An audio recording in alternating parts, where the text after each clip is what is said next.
Even the most stubborn of skeptics has been impressed with Nostradamus' use of proper names in prophecies. Most experts point out that Louis Pasteur, the great father of microbiology, was also, unarguably, named by Nostradamus nearly 400 years before he made his spectacular medical discoveries. The lost thing is discovered. Pasteur will be celebrated almost as a god. Pasteur's discoveries did border on the miraculous, and, as the quatrain says, he was celebrated almost as a god. Actually, there was a heady movement among French Catholics to have Pasteur nominated for sainthood while he was still alive. This when the moon completes her great cycle. In 1885, when Louis Pasteur was finally recognized and admitted to the French Academy, there was a total eclipse of the moon. But he will be dishonored by other rumors. This, too, is incredibly accurate. Some of Pasteur's lesser and envious colleagues rumored that his remarkable discoveries were really the works of others, rumors that saddened and dogged Pasteur for the rest of his life.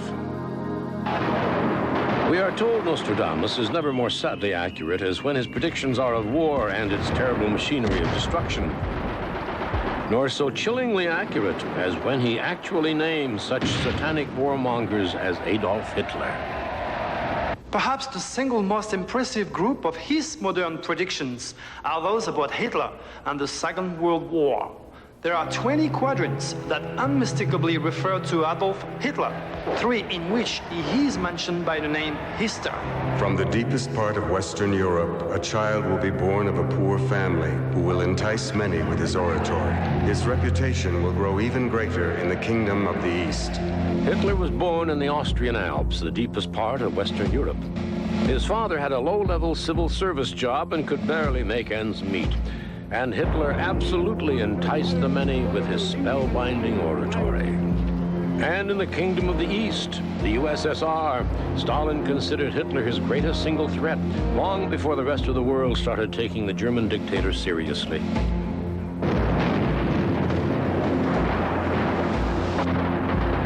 In some 40 of the quatrains, the experts demonstrate that Nostradamus clearly foresaw air-to-air combat, the bombing of great cities, the Wolf-Pack submarines, and even the people of London sheltering in the subways during the Blitz V-2 rocket assaults. He did not name Mussolini, but he did say that his name was lowly.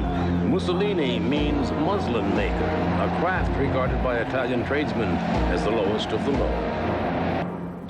In Century 1, Quatrain 63, Nostradamus writes, "The scourge is past, the world shrinks. For a long time, peace and populated lands. People travel safely by air, land, sea, and wave. Then wars stirred up anew." That does seem to describe the post-World War II era. I think the quatrains predicting the assassination of John F. and Robert Kennedy are the most impressive. Listen carefully to these words, written almost 500 years before the events happened. The great man will be struck down in the daytime by a thunderbolt, an evil deed foretold by the bearer of a petition. Another is struck at night. What other way would a 16th century man have to describe the striking force of a modern high-powered rifle? Jean Dixon not only warned JFK, she sent a plea that he avoid going to Texas. Robert Kennedy indeed was struck at night. And in Century 6, Quatrain 37, Nostradamus asserts that Lee Harvey Oswald was not the assassin of JFK. Quote, "Dead, they will accuse an innocent one of the deed." The experts tell us Nostradamus also makes very positive and hopeful predictions. One day, the great powers will be friends. Their power will be seen to increase. The new land will be at the height of its power. In his prophecies, Nostradamus frequently referred to America as the new land. Many experts also believe numerous quatrains were numbered to correspond with the year of the predicted event.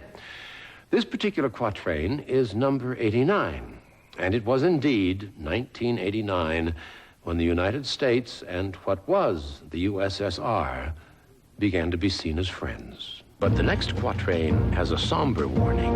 Many people will want to come to terms with the great world leaders, leaders who will bring war down upon them. The political leaders will not want to hear anything of their message. Doesn't this have the sad, familiar ring of Bosnia, Afghanistan, the Balkans, the Middle East? Many researchers believe that up to 2/3 of Nostradamus' quatrains have been fulfilled to date. Among Nostradamus' unfulfilled quatrains, he talks about a great Third World War, possibly even the end of the world. The two will not remain allied for long. Within 13 years, they surrendered to Berber and Persian leaders. Barbary was the term the ancient Greeks used for their Asian neighbors in the Middle East. Persia is, of course, the former name of Iran.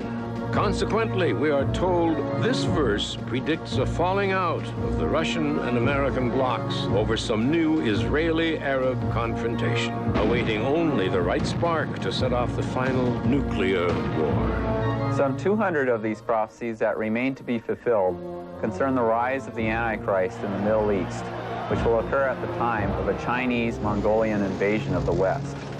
One of the countries that will join this invasion is Persia, modern-day Iran. When weapons and plans are enclosed in a fish in 1996, out of it then will come a man who will make war. His fleet will have traveled far across the sea to appear at the Italian shores. Not too many years ago, the idea of launching a nuclear attack from submarines would have sounded like science fiction. Today, it's an all too horrifying reality. The superpower nations now have the capability of destroying this planet entirely in a few incredibly destructive hours.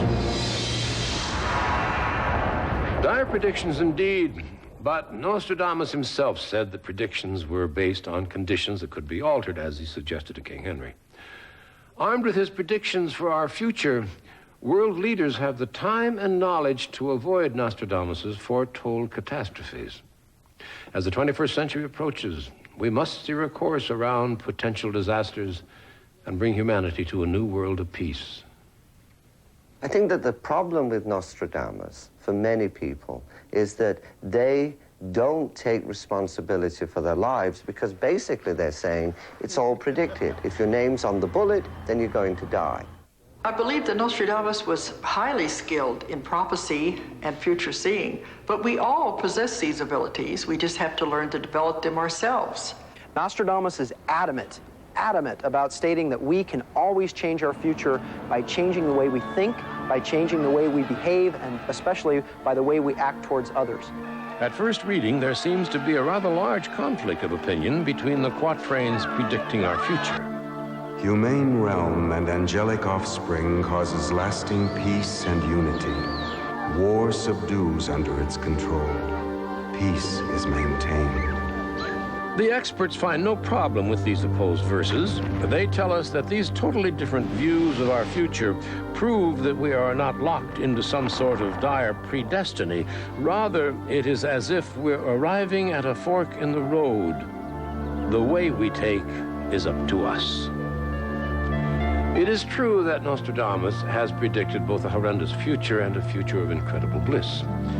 The legacy of his quatrain seems to be, if you choose the evil road, so shall your future be evil.